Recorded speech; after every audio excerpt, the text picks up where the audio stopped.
Hey guys, good morning. This is DMC Trends from DMC Tradex.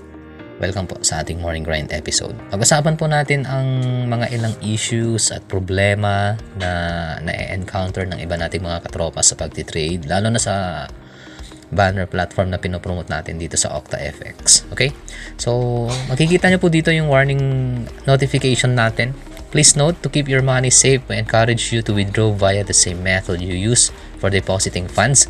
If you can't use this method, contact our customer support. Withdrawal usually take 1 to 3 hours but sometimes may take up to 3 business days. Okay. So, makikita nyo rito na ang mga pwedeng pag-withdrawhan ay Philippine local banks. Under this Philippine local banks, pag tinap nyo po yan, pwede nyo makita po dyan yung mga available withdrawal options dito. From Asia United Bank, BDO, BPI, and even GCash. East West Bank, Land Bank, pwede ho kayo mag-withdraw dyan. Okay? Sa mga accounts na yan. Meron tayong naging experience regarding this sa pag-top up natin at i-share lang natin. Ayaw nating mangyari ito sa ating ibang mga katropa. Baka kasi gawin ho ninyo. Okay, dito tayo sa, although okay naman na-resolve naman na yung issue. Ayan, withdrawal request completed. Okay? Nakapag-withdraw tayo ng 1,000 dito kagabi. Ngayon, itong naging problema. Nagkaroon tayo ng withdrawal request. Asan na ba yun? Yung withdrawal decline. Ito. Ayan. Your withdrawal declined.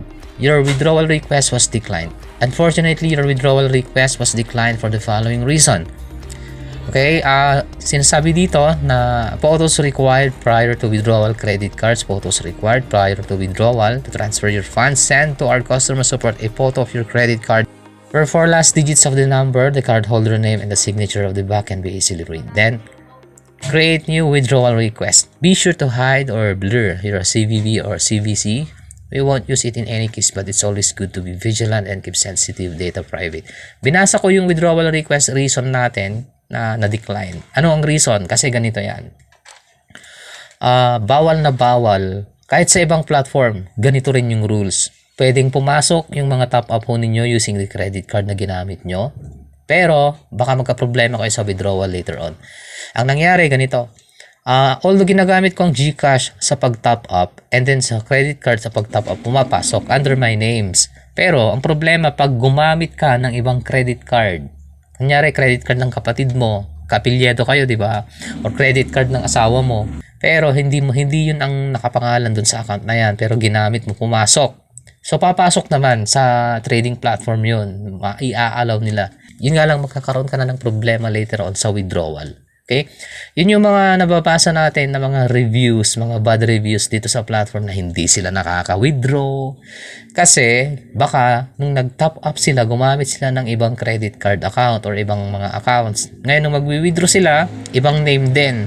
So pwedeng name nila yung nasa account pero nung nag-top up sila iba. Usually ganun yung problema kaya hindi sila makaka-withdraw. So sa case natin nangyari yan. Ito yun, na-decline tayo. 6 na beses tayong nag-request. 6 na beses din na na-decline. Ngayon, siyempre, kailangan tayong sumunod sa policy. Meron kasing tinatawag na AMLA regulation. Kapag ginamit mo ang isang third-party card sa isang platform, lalo na sa mga trading at regulated siya, hindi pwede yun. So, ang nangyari niyan, nag-request tayo ng support sa team nila. Ito yun. Na-resolve naman yung issue, guys. Na-withdraw din lang natin. At bumalik, ito. Hindi ko nasasabihin yung convo natin, medyo mahaba yan, baka maboring lang kayo. Madugong explanation yan. Okay? So, para hindi kayo ma-hassle at hindi maulit yung experience na yan, huwag kayong gagamit ng credit card ng ibang pangalan. Maliban sa pangalan nyo na nakapangalan sa mga trading accounts po ninyo. Okay? Kung ano yung pangalan nyo dito sa trading account ninyo, yun ang gamitin yung pang top up. GCash man yan or credit card. Especially credit card. Huwag kayong gagamit ng credit card under sa ibang name. Papasok yun sa platform ng trading account niyo pero magkakaproblema kayo sa withdrawal. Mawi-withdraw nyo din naman. Yun nga lang, kailangan yung i-provide yung details ng ginamit na credit card. Sa case ko kasi, kailangan kong i-provide yung ibang details kasi hinahanap eh. Screenshot pero tatakpan mo lang yung ibang mga details. Nag-withdraw ulit tayo. Meron tayong mga withdrawal. So far, okay na. Kasi kanina pa to. Usually, kapag nag-withdraw ka dito sa OctaFX at may problema within just the span of 5 minutes, pag dinecline yan, automatic na re-receive mo na yan. So far, so good. Medyo matagal ng request ito. Yung request natin. So, baka mag-proceed din ito. Withdrawal request completed. Okay naman na siya. Ayan. Na-decline tayo dito kasi gumamit tayo ng ibang credit card. Baka kasi ganun din yung gawin ninyo. Gumamit kayo ng ibang accounts. Mas maganda pag nag-top up kayo, gamitin nyo na lang GCash. Mas mabilis. Okay? And then, pwede kayo mag-withdraw din naman via GCash din. Mabilis lang din, guys. Mabilis lang yung withdrawal dito. Alright, again, sa mga gustong matuto sa trading natin, dmctradex.com. Ito pa yung website natin. dmctradex.com, nandyan po lahat. Kinompile na natin lahat ng tutorials and videos, setup ng indicators, tricks sa scalping, tricks sa martingale. Simple lang ng mga methods na ginagawa natin sa pagtitrade dito sa DMC Tradex. Pasok lang po kayo rito sa website na to, panoorin nyo yung mga video, mag-register po kayo ng account, mag-top up po kayo, and then panoorin nyo yung mga guides natin kung paano yung tamang proseso ng pagtitrade natin. Gamit po yung mga videos na nai-upload natin dito po sa DMC Tradex, marami po kayong matututunan. Pwede po kayo makapag-start ng pagtitrade pagka naka-join na po kayo sa DMC TradeX. Magpa-verified lang po kayo para ma-access nyo po lahat, pati yung trading signals natin from gold, sa mga commodities natin, sa cryptocurrencies, and sa forex market. Nandun po yung mga signals natin pagka verified na po kayo. Even the books, nandun din. Sandamakmak yan, guys. Ang dami yan. Pakita ko na lang din. Dito po sa Forex Learning Docs, pag tinap nyo po yan, mariredirect po kayo dito sa sandamakmak po na mga books na ginagamit natin at binabasa. Pag mahilig po kayo magbasa, ayan, download nyo na lang yan, libre ho yan. Ayan, ma-access nyo po lahat yan. The price, trade the price action, ano pa ba rito? Candlestick reading, nandito. Swing trading, simplified, meron din. Ano pa rito? Japanese candlestick chart techniques, forex trending line strategy, how to trade with price action, especially yan ang isa sa mga pinakasikat na method na ginagawa ng mga day trader. Ano pa yung ibang features natin sa loob ng DMC Tradex? Pin bar candle signal method, FX book economic calendar, news na dumarating from time to time, malalaman nyo kung medium, risk, or low, or high. Global market sentiments, especially makikita nyo dyan.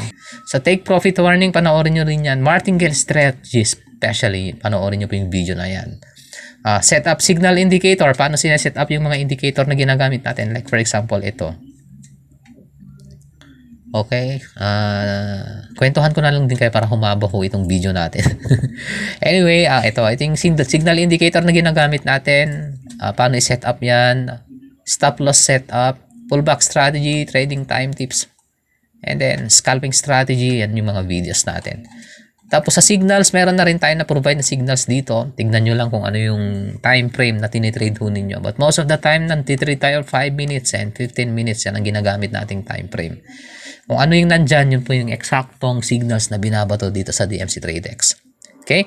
Meron tayong signals para sa BTC and USDT. Technical analysis sa Gold USDT meron din. Yan po yung laman ng ating AI trading, guys. Check nyo lang po ito. ISE fund sa AI, sa profit sharing AI bots. Panoorin nyo na lang din yan, guys. Okay, so that's it. Yun po yung ating morning grind episode. Again, this is DMC Trend. Please like, share, subscribe, and comments. Thank you for watching. Magandang umaga po sa ating lahat.